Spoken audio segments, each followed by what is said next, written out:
of wrestling that continues on. But let's start with, I want to just change it up a little bit. We're starting with the Bloodline, WWE. But let's get into AEW Collision. CM Punk's return in Chicago. We knew this was going to be a big moment for AEW, especially with their first show in Chicago. CM Punk returns, releases a interview that happened with ESPN as well earlier in the day or a little earlier in the week.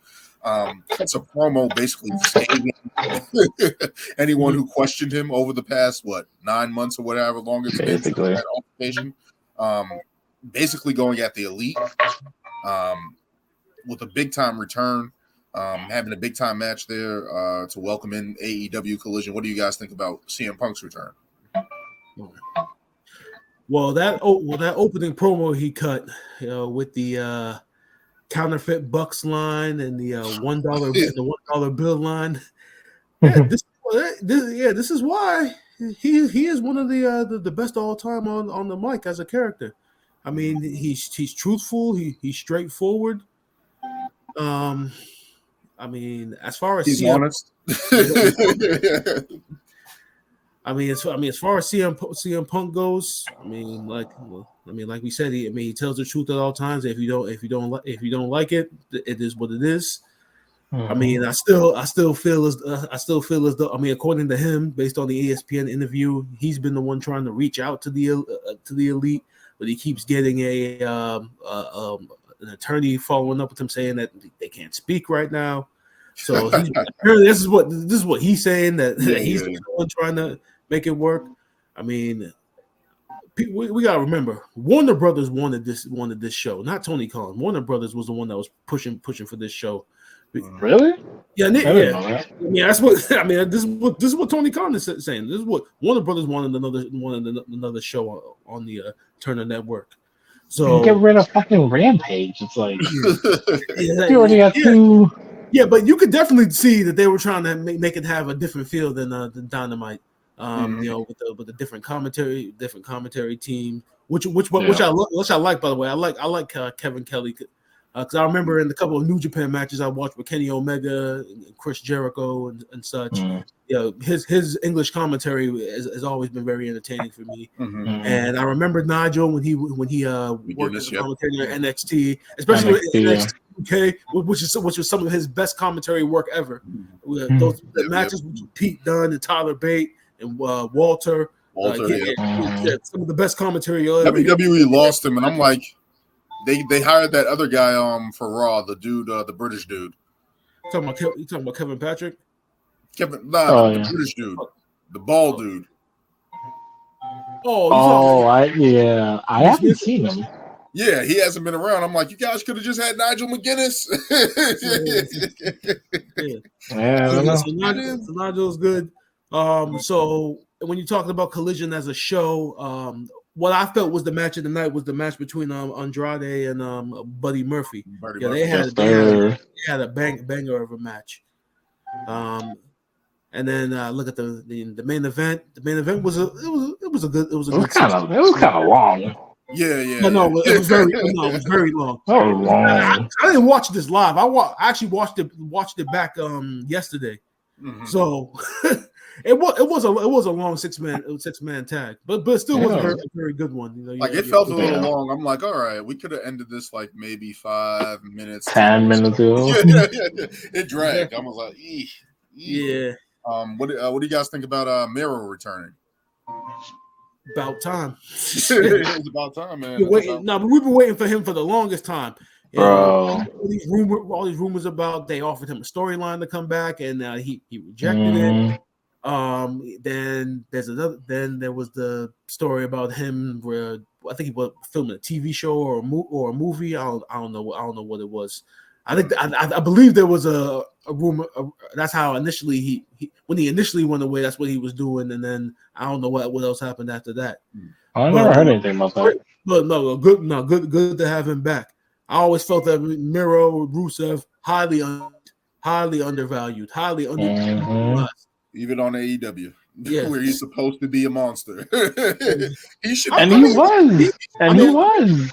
Should be going against Warlord. But they started him off poorly with that in Powerhouse gimmick or that whatever it was. The best man. The best man. That was, The best man, the gimmick. Yeah. I feel like that was still very early on AEW, so I guess maybe he didn't know where he was going, and they just like put him Yeah, but in that. you're gonna have him come out strong. Now, after that best man crap, when they booked him like the monster Miro, the Redeemer, they should have started with that from the very beginning. I'm assuming They probably didn't. At the time when Miro came, they already had like a shit ton of monsters that were trying to build at once. I think Brian Cage was there. Jake Hager was there. Wardlow had just showed up. The Murder Hawk was it? Lance Archer. Yeah, so they had all these big dudes. I think Brody Lee was there. So all these big guys they tried to build at once. So they tried to make him funny first. And it's like, that's not like let him be a badass and fight those monsters. Let him be a badass and just fight those. That's what they should have done. If all the stuff that was going around AEW, like the Elite are up here and they're having their title matches, John Moxley, etc., just let those big muscle dudes just beat the hell out of each other until you elevate one. That's what they should have done. Like that's what they should have done. But I mean, who did he attack? No, he beat Tony Nese. Yeah, Tony Nese. That's what it was. Yeah, because he just returned too, right? So I was like,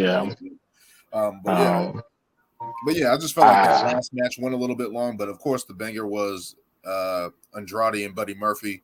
Of course, Andrade hitting the figure eight in ode to Charlotte was pretty cool. And then what is that standing clover leaf that Buddy Murphy hit? Like the reverse clover leaf. I don't know. But yeah, just dope that they like, hey, we're paying homage. Yeah, so that's kind of dope that they had that type of match. Yeah, I feel like it was a solid first show for them to come back and stuff like that. Jeff Jarrett's concession stand brawl. Was that Dynamite? That was Dynamite. That was Dynamite. Mm-hmm. That was Dynamite, bro. That was pretty much, bro. That was pretty much like a WCW match on steroids in today's. This match is pretty much WCW 2000. I'm like, Jeff Jarrett. That's what that was. Pretty much. Jeff Jarrett, man. I'm just laughing, man. It's just crazy. But yeah, AEW Collision is off to a strong start at least. CM Punk is back. Miro's back. Hopefully they can continue to build that. Are they going to do a brand split? Because CM Punk on Dynamite said, hey, I'm not even supposed to be here. No, they I'm hearing it's not even a brand split. Yeah, I guess Tony Khan was saying it's not even a split, but it's like, I don't know how with the whole CM Punk thing, if the whole him not talking to the Bucks, if that's going to be a real thing. And that's what I'm saying. I think legally right now they can't be within like feet with you, can't be near one another. So I think the only reason because they weren't the Elite, they weren't at Dynamite this week. Yeah, I think the only reason why they showed Punk was because they were still in Chicago. So I think next week we'll see like, okay, he'll be on Collision, but he probably won't be on Dynamite because the Elite are probably going to end up being there. And see, the more, and there's some people that I follow that, there's one guy that I follow, he was just like, the more and more, so much speculation about what happened at the pay-per-view after media scrum and all that bullshit. It's just like, everybody took the ball and ran with, oh, this is what happened. That's what happened. Oh, they heard this. They heard that. So nobody knows what actually happened. And nobody knows what actually happened. And the fact that, the Elite got suspended and then, basically Punk was just out with an injury. So, it was basically him being suspended as well. So it's like, and then the fact that nobody got fired is like, did something big. Yeah, they probably had a little fight, which we've seen happen in other sports. Shit pops up sometimes. Exactly. And Booker T comes to mind. But even things like NBA, fucking Draymond Green punching fucking dudes in the fucking face. I still think that wrong, but this is what I'm saying. It's just like, but I think with the whole this is what Brian's been saying for like the past couple weeks with that. Like, they just need to be professional at this point. Like, exactly, like professional. I know, but it's like article, Punk is trying to be professional, and they're not, and they're the ones not being professional. And I think he came out and said the vibe he didn't handle it right. Now. Like it's worse now. I think I saw something like he was like the communication between everybody just worse now. Like it's bad. It's like your top star saying that, hey, shit is still the same. Like they gotta nip that in the bud. Whatever it is, whatever this legal crap is that they keep alluding to and keep hiding behind. It's like you guys need to get into a room and be like, yo. But the fact that if they really can't talk to each other, that I mean, come on, you really tell me somebody has a restraining order against each other? Like, how is that even like allowed in a workplace? To that degree? No, but that's what I'm saying. If like Brian said, if the Bucks and them weren't at Dynamite because they can't be around it, now it's either they just don't want to talk to each other or they legally can't. That means that somebody has like something going on. Yeah. So I don't know. This whole thing is now the only thing. If that is the case, then what's going to happen at Forbidden Door? Because they both got matches. Yeah. They're all going to be in the same building. What? They all going to be in the what? While Punk has. They going to keep somebody outside the arena until their match is over. in the bus, the tour bus outside. But they have to wait for Punk to leave, and then they can go back in. Like, I'm curious. I'm just going to say. I don't know. Even though it ended badly between Bret Hart and Shawn Michaels, they got through wrestling together. They hated each other. And at least got through wrestling. So it's like, why can't y'all do as much money as you guys are making? Nip it in the bud, man, because there's more money to be made. but like I was trying to say earlier, they could have turned this into Punk versus Omega in London. and they will sell that shit out. They could have turned this into the Elite versus CM Punk in FTR. An FTR, yeah. They could have done that. Like you could have had a feud through the summer. You could have had a feud through the fall into Revolution, whatever the case may be, and been like you could have had your programming set out for the rest of the year and been straight and just build other guys underneath it. Like it's not complicated. But we don't know. I mean, so this is what I was saying. Like we don't know what actually happened, and then this could easily be put into a work, and if it does, that means like this shit was all for nothing, and it paid. And I think CM Punk is right. This whole thing painted him in a negative light because it made it seem like it's like, oh look, it's just like the same way he was back in WWE, not getting along with people, blah blah blah blah. Now he's in AEW, same shit. Which honestly, I think that turned me off from him coming back because I'm like, well, I guess Punk just fucking can't work with people. And then it's like, no, like this is what the media has done. Everybody has their own opinions, and they're like, oh look, CM Punk is difficult, or the Bucks are this, or but nobody really knows what the fuck happened. So everybody just ends up building their own opinions, and it's like, wait, what do I even fucking know? Yeah, that's why it's just bad for business. Yeah, it is. It really is because it takes away from the show. What exactly has to happen for them to be able to actually talk about it publicly? Mm-hmm. I mean, we haven't heard anything about the Bucks, so it's like who knows what's going on that side. I mean, like when I read that article, that ESPN article, it seemed like CM Punk still had issues with Hangman Page. Right, for that whole situation of basically allegedly going into business for himself with his comments and stuff that. But see, I agree with him on that one. Yeah, I do. If you guys are both baby faces going into the match, and you guys had a plan that you talked about backstage, and then you want to come out and cut a promo and say that CM Punk, that you're protecting AEW from CM Punk, therefore making Punk a heel in the match. After you talked about it beforehand, I would be pissed off too. So that's my whole thing. I'm like, that whole incident right there clears Punk from the shit because it's like you guys have something against this guy. And he's just coming in to wrestle, like he's returning, like. And the crazy thing, apparently, the reason why Hangman was pissed was because he thought he got the dude, his boy, fired, and turns out the dude was never even fired. Ace Steel or whatever his name is. No, Colt Cabana. Colt Cabana. Yeah.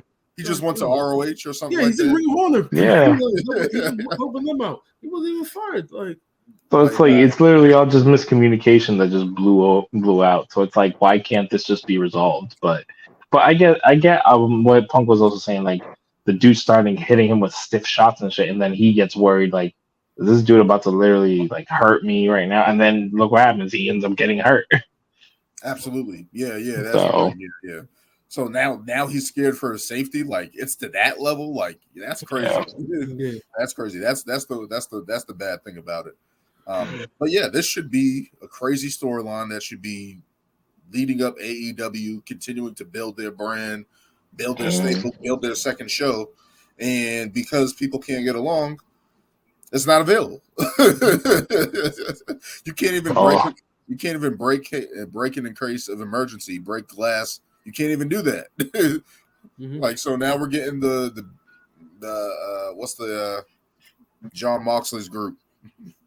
Blackpool Combat Club. Yeah, BCC. BCC causing havoc, continuing to figure out what they're doing. Eddie Kingston's coming in and back now, from what I saw, and it's like, oh, Eddie Kingston's back. Okay, we're gonna see what type of wrinkles this goes in. We know we're gonna get some crazy ass hardcore match down the line at some point, right? Like we're gonna high spots, destruction. It's probably gonna be like the second match of the night. It's the explosion death match again. No, don't ever do that. AEW, you gotta get it. You gotta get it right. Everything was good until the bell rang afterwards. After the bell rang for the end of the match, that's when everything fell apart. Everyone was like, "What?" Everything was good. I liked it. And then it was just like, "Oh." Collision was definitely a good show, and with him coming back, obviously brings more eyes back to the product as fucking everybody knows who CM Punk is at this point. I didn't like that whole Wardlow match. I don't know what the hell they're doing with Wardlow at this point, and I don't understand what is. Yeah, exactly. Like I feel like his credibility is so shot, or maybe he'll get a rebranding again. Who fucking knows? MJF, that should have downhill. Yeah, that should have been it. After beating him, when he beat MJF, that should have been it. He should be a top guy. He should be a top guy right now. He should have never lost to Samoa Joe. This one, I mean, cool, whatever. Give Luchasaurus a chance, but it's just like you can't. It's just like you guys either don't believe in this guy or you just don't have anything for him, and you're just like, like do your shit, or whatever. But I don't know. But yeah, that Andrade match, great. I hope they do something with him and we get some cool. Exactly, and that's the most important thing. And same thing with WWE is like you can't keep bringing people up or introducing. Oh, look who's back at this guy, and then you don't see him for like 3 weeks because you have a bunch of stories already planned. It's like, so nobody's gonna remember that. Like I said, that fucking Apollo is on Raw, or that even Johnny Gargano's on Raw. You can keep doing the vignettes, but it's like if people don't see him, they're gonna forget him. So, in my humble opinion, I don't believe that we can judge Collision as a show until July 1st. Actually, not even that day. Not even that day, because SummerSlam. Money in the Bank. Money in the Bank is at 3:00. But whenever the date of SummerSlam is, that date in August. We can't judge Collision until that date. Because I don't know if there's gonna be like any other like maybe Saturday sports coming up. Because I know pretty much this is the time of the year where sports, except for like baseball, is kind of everything's kind of just like down now. Because after this draft, until NBA free agency, things are gonna be kind of like slowing down. So the Collision will coast until SummerSlam. So SummerSlam will be the first time that they'll actually be up against legit competition, and then we'll see how it depends on what time. If SummerSlam's on at 3:00, it's in Detroit. It's in Detroit, man. Yeah, it's in Detroit. It's gonna be a normal time. It's in Detroit, man. It's on at 3:00. I don't know. They might stand a chance. But no, we'll see what happens with AEW Collision. Going forward, let's return for CM Punk, Miro. Hopefully, they can continue to build up some storylines. More concession stand brawls with Jeff Jarrett. No, thank you. That is hilarious. I'm like, yo, why? I really am getting sick and tired of Jeff Jarrett now. Same. Get this man out of here. It's like I give it to him. He's in great shape, but it's just I listened to his podcast with Conrad Thompson. It's a good podcast. He has a lot of great stories. He's been through a lot of shit in his wrestling career and done a lot of shit. I mean, creating TNA and stuff. So I respect him for that. But there just comes a point. It just comes a point in time where it's just like, dude, just step to the side now, man. First of all, if I can be completely honest with you, when was Jeff Jarrett ever really over? I honestly never really knew about him. Was he a great Intercontinental until TNA, honestly? Exactly. But I know he was in. He had the Cowboys when he had Deborah. Even though she was the main attraction, that's what probably peak him until he got to WCW and then ran that. Whatever you want to make it that. Yeah. WCW, it wasn't like he was really over. He was just the guy they put the belt on at that time consistently. They switched that belt like every 2 weeks. So 2000, 2001. Like Jesus. So I mean, until he got his own promotion and put himself over. He was never naturally over legitimately as that guy or main player. He wasn't that guy, but I mean, was Jay Lethal a big guy in TNA? Yeah, he was.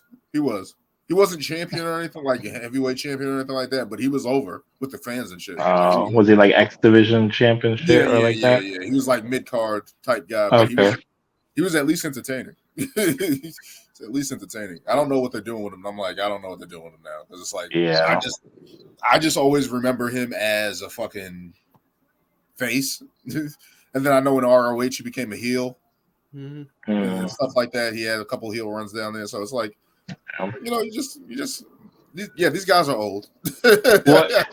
What I'm not. That's how I look at them. Like they're just old. Yeah. What I'm not getting is what they're doing with ROH, which honestly I haven't watched, but I'm like, I don't really know what they're doing over there with that. No. ROH has their own streaming service. That's where you have to watch all their shows. Where is it? Or you could just watch it the other way, which we won't reveal because we don't want to. We don't want the government. Exactly. We don't want to get. Yeah. I'll just leave it at that. Take us down. We watch it. We watch it word of mouth. All right. Yeah. That's how you watch it. See what we do is through community. We watch it through community. We hard-earned money on the show because we're diehard fans. That's what we do. Well, there's only so many streaming services I can pay for. But the only thing I know about ROH is that Athena's like badass. Which I would like to see, but I don't even know what. She's another one that I'm like, that should have been a home run in AEW. I don't know why. I would have wanted her to take out Jade Cargill. Like, just give me that flying bow, and then that would have been fucking great. But the Eclipse, exactly.